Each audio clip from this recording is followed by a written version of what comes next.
महाकवि कालिदासंकर किछि बाणी जेउ व्यक्ति माने मीठा कथा कही दान प्रदान करुथिबे, ज्ञानी होई नम्र हेउथिबे, धनी होई विषय वासना प्रति ममता त्याग करिथिबे, जे वीर होई पराजित शत्रु प्रति क्षमा आचरण प्रदर्शन करुथिबे, एपरि स्वभावर व्यक्ति माने भक्ति ओ स्नेह लाभपूर्वक ईश्वरंक आशीर्वाद लाभ करिथांती। कामातुर लोकर स्थान काल पात्र भय अथवा लज्जा न थाए। धन थिबा व्यक्ति निकटरे सुख न थाए कि निद्रा न थाए। समुद्र रे ओ गंगारे स्नान कले ब्रह्म हत्या पाप क्षय होई पारे, मित्र द्रोहीर पाप क्षय होई न थाए। हंस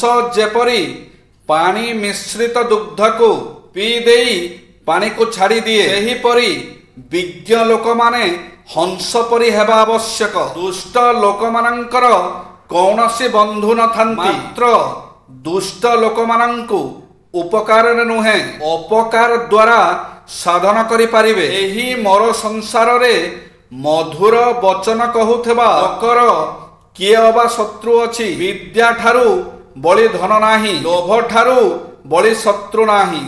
महापुरुष अच्युतानंदଙ୍କ बाणी से तांकर मालिकारे कहिछंती, पर्वत पड़िब तले कचाड़ी, कोठा बाड़ी मान पड़िब गली, नियारू बलिब खरार ताती, नई नाल सुखी फाटिब माटी। गुरु भक्ति गीतारे महापुरुष अच्युत कहिछंती, सत्य कहिब नित्य तुंडे, शांति रे थिबा हृदय पिंडे, दया जे करिब हस्तरे, क्षमा करिब दोषी ठारे, धर्म करिब अन्न देई, दरिद्रंकु भुंजाई। पांच लक्षण जाहार सन्थ बोलिब सेही नर, भव समुद्र अटई, गुरु तहिकी नाव होई, उत्तम धर्म नाव कही उत्तम जन्म पांति नहीं। एणु से प्राणी कूले लागे अपड़े ए भव तरंगे, दीप लागी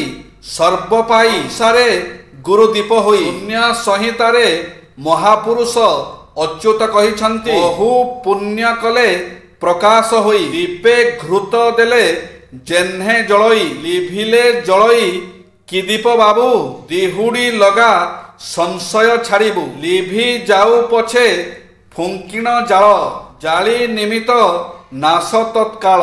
जीवन सारा शांति रे रहिबा पई हेले अधिक धन संपत्ति लागे ना, मन को बुझिला भली जणे जीवन साथी ही यथेष्ट।